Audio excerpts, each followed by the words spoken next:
now. Mr. Hice. Thank you, Mr. Chairman. If we're going to talk hypocrisy, if we're going to talk that rules matter, then we need to look no further than what happened on the House floor last week when the House rules were outrightly violated, and then the Democrats came out and changed the rules. So if we're going to talk about rules, okay, let's talk about them. The hypocrisy in here is pretty stunning. But the subpoenas here, look, this committee's already asked for financial records, or already asked for business records. This is going far beyond the scope of official records. This is getting into nothing but an attempt to go after the family of the president in an attempt to further go after the president himself. And it's as obvious as it can be.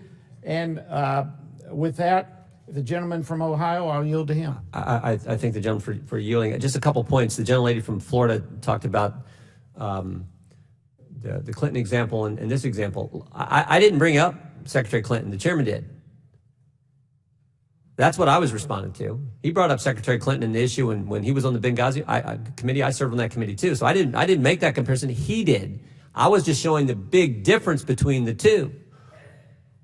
Second, the chairman. Hang on one second. Second point, the chairman just mentioned that the subpoenas to Mick Mulvaney, to the White House Chief of Staff. But I don't remember the chairman talking about Mick Mulvaney in his opening statement. He mentioned two names in the opening statement. He mentioned Jared Kushner and Ivanka Trump. So we all know what this is about. I didn't bring up the Clinton comparison. You all did. I'm just setting the record straight on the idea that she destroyed 30,000 emails. Will the gentleman yield for a question? Sure.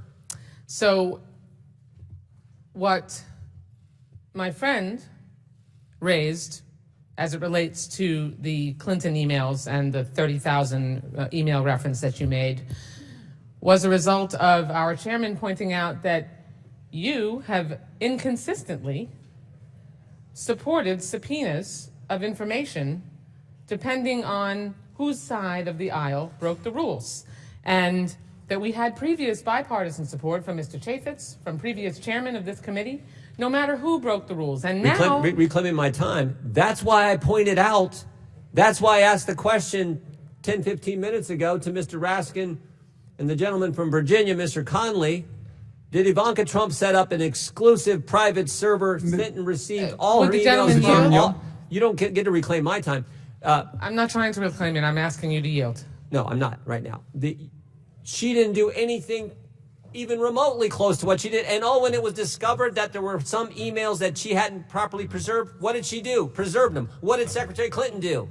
She destroyed them. That is a big difference. Their lawyer met with the committee. Their lawyer said they have complied with everything. Once she knew that, oh, by the way, there's a few emails I didn't comply with the record, she complied.